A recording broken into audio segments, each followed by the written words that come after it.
आप अपना एक नया बिजनेस शुरू करना चाहते हो, या तो आपके पास बिजनेस का एक आइडिया है जिसको आप इंप्लीमेंट करना चाहते हो, लेकिन आपके पास पैसे नहीं है, आपको पैसे चाहिए। या तो आपका एक एग्जिस्टिंग बिजनेस है जिसको आप 10, 15, 20 सालों से कर रहे हो और उस बिजनेस को आप बहुत ज्यादा एक्सपांड करना चाहते हो और उसके लिए आपको पैसे चाहिए। तो ये पैसे आपको कैसे मिल सकते हैं, देखेंगे हम आज के इस वीडियो में।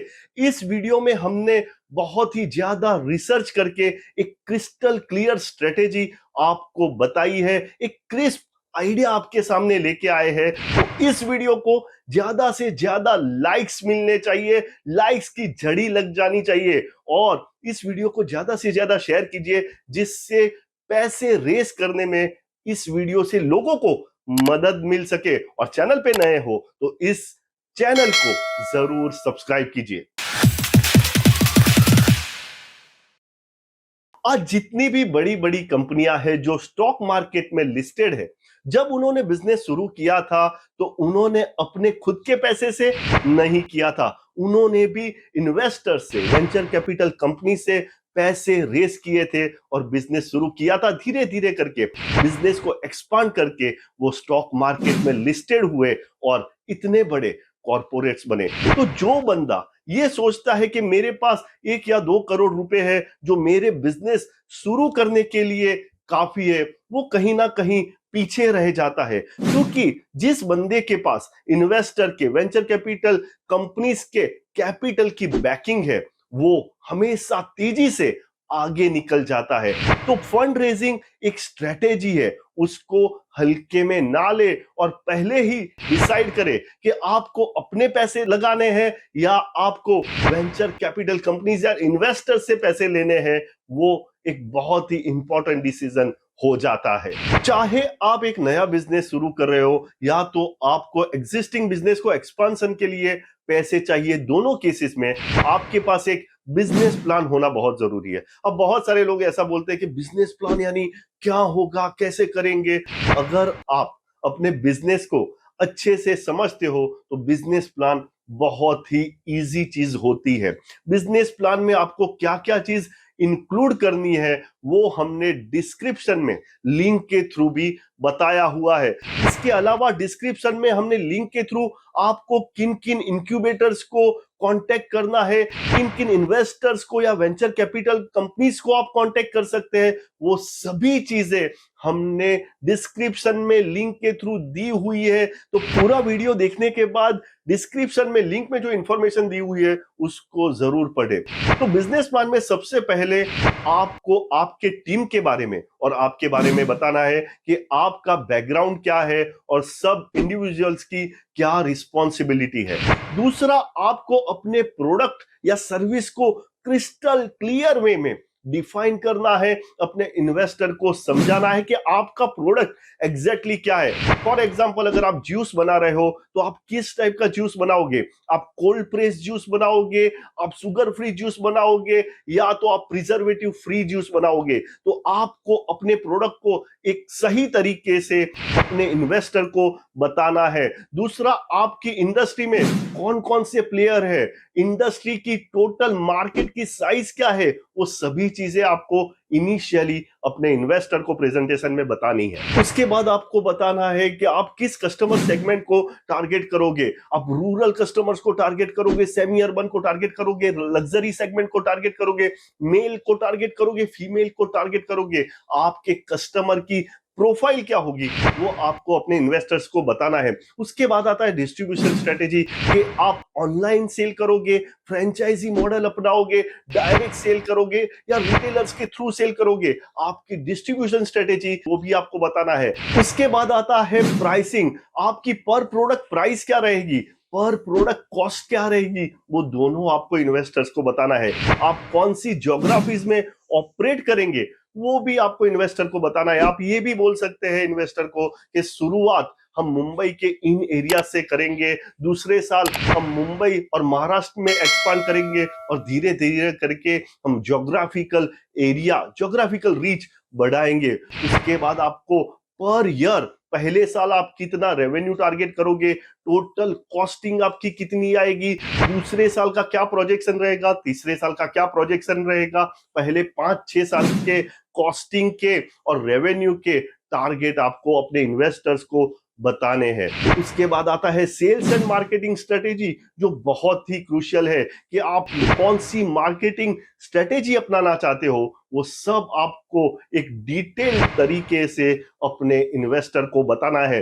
Sales and marketing strategy, pricing strategy और डिस्ट्रीब्यूशन स्ट्रेटेजी बहुत ही क्रूशियल होती है किसी भी बिजनेस प्लान में। अब आप अपने बिजनेस प्लान को लेके कहां पे जाओगे? तो आप अगर बिल्कुल ही नए बिजनेस हो, आप अगर जीरो से स्टार्ट कर रहे हो, तो आपको अपने आइडिया को लेके सबसे बेस्ट ऑप्शन ये है कि आप इंक्यूबेटर्स के पास जाओ। इंक्यूबेटर्स ऐसे यूनिट होते हैं जो आपके आइडिया को कॉन्क्रीट शेप देने में आपको बहुत ज्यादा मदद करते हैं, आपको ट्रेनिंग देते हैं, एडवाइस करते हैं और आपको इन्वेस्टर से भी मिलाते हैं और आपको फंड रेजिंग में बहुत ज्यादा मदद करते हैं। गवर्नमेंट ऑफ इंडिया के भी खुद अपने कुछ इंक्यूबेटर्स है और बहुत सारे प्राइवेट इंक्यूबेटर्स भी है। कौन से इंक्यूबेटर्स को आप कांटेक्ट कर सकते हो, उसकी इंफॉर्मेशन हमने डिस्क्रिप्शन में लिंक के थ्रू दी हुई है।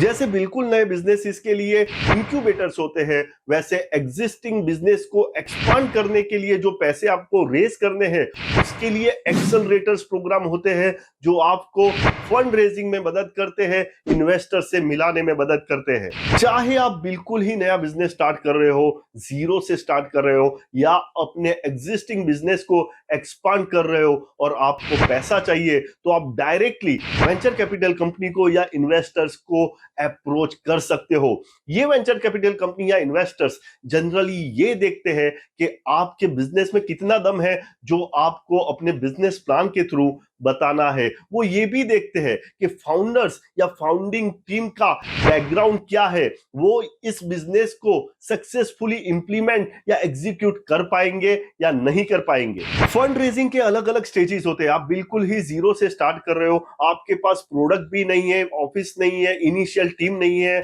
और आपको ये सब एस्टैब्लिश करना है, और उसके लिए अगर आपको पैसा चाहिए तो उस फंडिंग को प्री सीड फंडिंग बोलते हैं। अगर आपके पास ऑफिस है, इनिशियल टीम है और एक प्रोडक्ट है, और उस प्रोडक्ट को अगर आप मार्केट तक ले जाना चाहते हो, तो उसके लिए जो आपको फंडिंग चाहिए उसको सीड फंडिंग बोलते हैं। और आपका एग्जिस्टिंग बिजनेस है, आपका प्रोडक्ट मार्केट में बिक रहा है और आप उसको एक्सपांड करना चाहते हो, उसके बाद आपका सीड फंडिंग के बाद series A, series B, series C, उस तरह के बहुत बड़े बड़े फंडिंग शुरू हो जाते हैं। इस फंड रेजिंग की प्रोसेस में आपको कुछ चीजों का बहुत ज्यादा ध्यान रखना है। आप जो बिजनेस प्लान या प्रेजेंटेशन बनाते हो, उसकी मैक्सिमम स्लाइड्स जो होती है वो 10 से 12 मैक्सिमम रखिए, उससे ज्यादा मत रखिए। कुछ लोग लंबे लंबे प्रेजेंटेशन बनाते हैं, इन्वेस्टर या वेंचर कैपिटल कंपनीज के पास इतना टाइम नहीं होता है। दूसरा, आपका प्लान, आपका आइडिया कोई रिजेक्ट भी करता है तो निराश ना होइए, दूसरे इन्वेस्टर के पास जाइए, दूसरे वेंचर कैपिटल कंपनी के पास जाइए। ड्रीम 11 ने जब पैसे रेस किए थे, वो 100 से ज्यादा इन्वेस्टर से मिला था और उसके बाद उसको पैसे मिले थे। जिन इन्वेस्टर्स ने ड्रीम 11 को उस टाइम पे रिजेक्ट किया होगा, वो आज निराश हो रहे होंगे कि अगर उसको फंड कर दिया होता तो आज भी हम बहुत ज्यादा पैसा कमा सकते थे। तो आपको अगर कोई इन्वेस्टर या वेंचर कैपिटल कंपनी रिजेक्ट भी करता है, अब दूसरे के पास जाइए, तीसरे के पास जाइए, 50-100 इन्वेस्टर्स के पास जाइए। अगर आपको अपने आइडिया में यकीन है, अगर आप कॉन्फिडेंट है, तो आपको पैसे रेस करने से कोई रोक नहीं सकता। क्योंकि ये इन्वेस्टर या वेंचर कैपिटल कंपनी 10 बिजनेस में पैसे लगाते हैं, तब जाके एक इन्वेस्टमेंट सक्सेसफुल होता है। 9 इन्वेस्टमेंट के उनके डिसीजन गलत हो जाते हैं। राकेश झुनझुनवाला जो इतने बड़े इन्वेस्टमेंट के डिसीजन मेकिंग के लिए जाने जाते थे, उन्होंने भी बोला था कि मैंने 20 स्टार्टअप में पैसे लगाए, उसमें से 10 जगह पे मेरे पैसे बिल्कुल ही डूब गए। तो जरूरी नहीं है कि जो इन्वेस्टर या वेंचर कैपिटल कंपनी है वो आपके बिजनेस आइडिया को, आपके विजन को अच्छे से समझ पाए, तो आप ट्राई करते रहिए। दूसरा, अपनी जो फाउंडिंग टीम में जो मेंबर है उनका बैकग्राउंड चेक अच्छे से करो, क्योंकि अगर आप बैकग्राउंड चेक नहीं करोगे तो इन्वेस्टर या वेंचर कैपिटल कंपनी जरूर बैकग्राउंड चेक करेगा, और किसी भी फाउंडिंग टीम के मेंबर्स का बैकग्राउंड अगर गफले वाला मिला तो वो पैसे देता होगा तो भी नहीं देगा। दूसरा, बहुत सारे लोग कंसल्टेंट हायर करते हैं फंड रेसिंग के लिए। कंसल्टेंट के ऊपर डिपेंडेंट रहोगे, कभी भी पैसा आपको नहीं मिल पाएगा। आप अपने बलबूते पे अपनी मेहनत से फंड रेजिंग के लिए ट्राई कीजिए, आपको जरूर पैसा मिलेगा। कंसल्टेंट पे डिपेंडेंट मत रहिए। देखिए, फंड रेजिंग की दो सच्चाइयां हैं। सबसे पहली बात यह है कि आज की तारीख में पैसा मिलना बहुत बड़ी बात नहीं है, हर किसी को पैसा मिल जाता है। लेकिन 10 में से सिर्फ 3 कंपनियां ही ऐसी होती है जो पैसा मिलने के बाद आगे बढ़ पाती है, और 10 में से सिर्फ एक ही कंपनी ऐसी होती है जो तीसरे या चौथे राउंड के फंड रेजिंग तक पहुंच पाती है। लेकिन दूसरी सच्चाई यह है कि इस प्रोसेस को फॉलो करके हजारों ऐसी कंपनियां हैं जो 10,000 करोड़ या 20,000 करोड़ की कंपनियां भी बन गए हैं। तो फंड मिलने के बाद, पैसा मिलने के बाद आपकी यह जिम्मेदारी बन जाती है कि आप अपने बिजनेस आइडिया को सक्सेसफुली इंप्लीमेंट कर पाते हैं या नहीं कर पाते हैं। किसी ने सही कहा है कि success of an idea does not depend on the merit of that idea, success of an idea depends on the execution और इंप्लीमेंटेशन ऑफ दैट आइडिया। इस वीडियो में हमने बहुत ही क्रूशियल इंफॉर्मेशन फंड रेजिंग की आपके तक लाई है, तो इस वीडियो को ज्यादा से ज्यादा लाइक मिलने चाहिए, ज्यादा से ज्यादा इस वीडियो को शेयर कीजिए, और चैनल पे नए हो तो इस चैनल को सब्सक्राइब जरूर कीजिए, और इंफॉर्मेशन जो हमने डिस्क्रिप्शन में लिंक के थ्रू दी हुई है उसको जरूर पढ़े। अपडेटेड रहिए, इंफॉर्म्ड रहिए, क्योंकि दुनिया बदल रही है।